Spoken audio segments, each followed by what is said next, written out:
Hook. Picture this: 130 warships darken the English Channel. Their sails blot out the horizon. On board are 30,000 men, siege cannons, and enough chains to shackle a conquered nation. The Spanish call it La Armada Invencible, the Invincible Fleet. Its mission? To crush Protestant England, dethrone Queen Elizabeth, and restore the Catholic faith by fire and sword. Standing against them?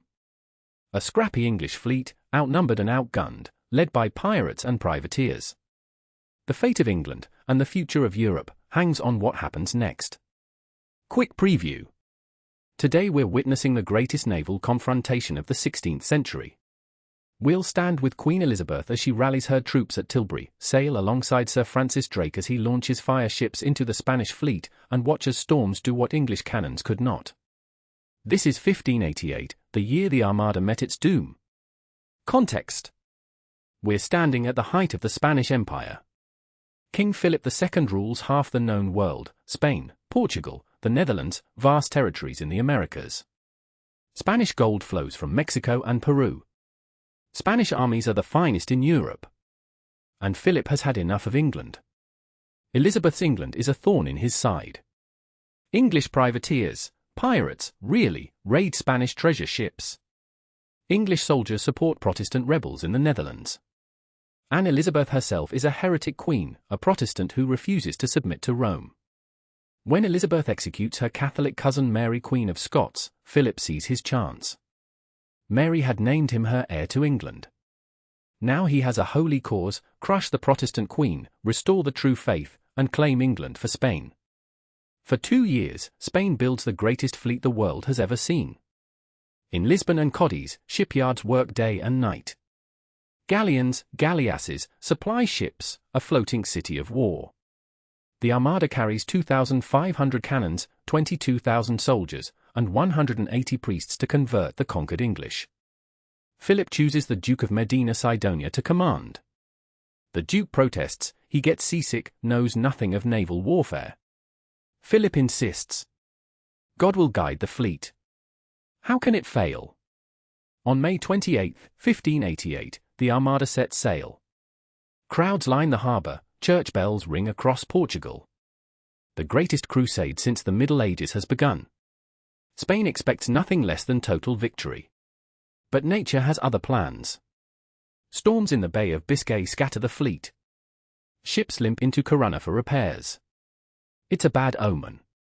Medina Sidonia begs Philip to cancel the mission. Philip refuses. The Armada will sail. On July 19, English lookouts spot the Armada off the Lizard.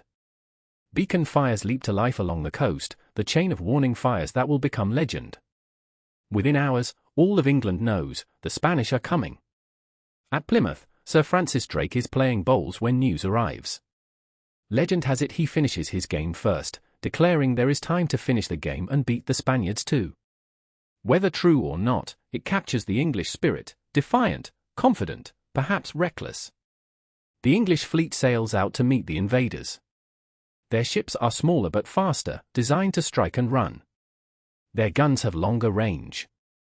Their captains, Drake, Hawkins, Frobisher, are battle-hardened pirates who've been raiding Spanish ships for decades. In London, Elizabeth mobilizes the nation. Every able man is called to arms. An army gathers at Tilbury to defend against invasion. The Queen herself will go to meet them, a decision that will birth one of history's greatest speeches. For 9 days, the fleets fight a running battle up the English Channel. The English stay upwind, darting in to fire their cannons, then retreating before the Spanish can close. They're like wolves harrying a bear: they can wound, but not kill. The Spanish formation holds. Medina Sidonia keeps his fleet in a tight crescent, bristling with guns in every direction. When the English attack, he lets them come, absorbing their fire, waiting for a chance to grapple and board. But neither side can land a decisive blow. The English run low on ammunition. The Spanish cannot catch the faster English ships. The Armada passes Calais still largely intact. The invasion is still possible. Then Medina Sidonia makes his move.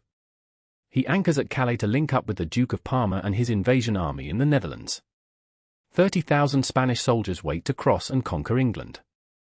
All they need is the Armada to escort them. The English see their chance and their peril. If the Armada joins with Palmer's army, England is doomed. Lord Howard calls a council of war. Drake proposes a desperate plan: fire ships. 8 old ships are packed with tar, pitch, gunpowder, and loaded cannons. At midnight on July 28, their skeleton crews set the vessels ablaze and aim them at the anchored Spanish fleet. Then they jump overboard and swim for their lives. The Spanish see the flames coming. In the darkness, with cannons exploding from the heat, the fire ships look like hell itself bearing down on them. Medina Sidonia keeps his nerve, but his captains don't. In panic, they cut their anchor cables and scatter into the night. Ships collide in the darkness. The tight formation that protected them dissolves into chaos. By dawn, the Armada is scattered along the Flemish coast. The link with Palmer's army is broken. The invasion is over. At Gravelines, the English attack at close range for the first time. Now their superior gunnery tells. Spanish ships are hulled, their rigging torn apart, their guns silenced. Medina Sidonia's flagship takes 200 hits. By afternoon, the Spanish are beaten. Only a sudden squall saves them from complete destruction. But they cannot return home through the Channel, the English block the way. There's only one route left, north, around Scotland and Ireland. What follows is worse than any battle. Atlantic storms savage the fleet. Ships with no anchors cannot shelter. They smash onto the rocks of Scotland and Ireland.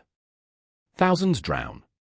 Thousands more stagger ashore only to be killed by local lords hunting for Spanish gold.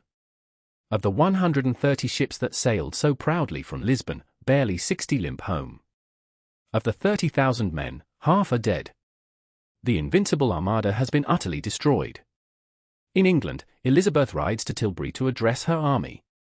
She wears a steel breastplate and carries a ceremonial sword. The speech she gives becomes immortal. I know I have the body of a weak and feeble woman, but I have the heart and stomach of a king, and of a king of England too. England erupts in celebration. Medals are struck bearing the words God Blue, and they were scattered. Protestant England has survived against impossible odds. A new naval power is born. In Spain, Philip receives the news with eerie calm.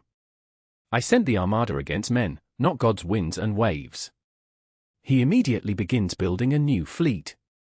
The war will continue for years.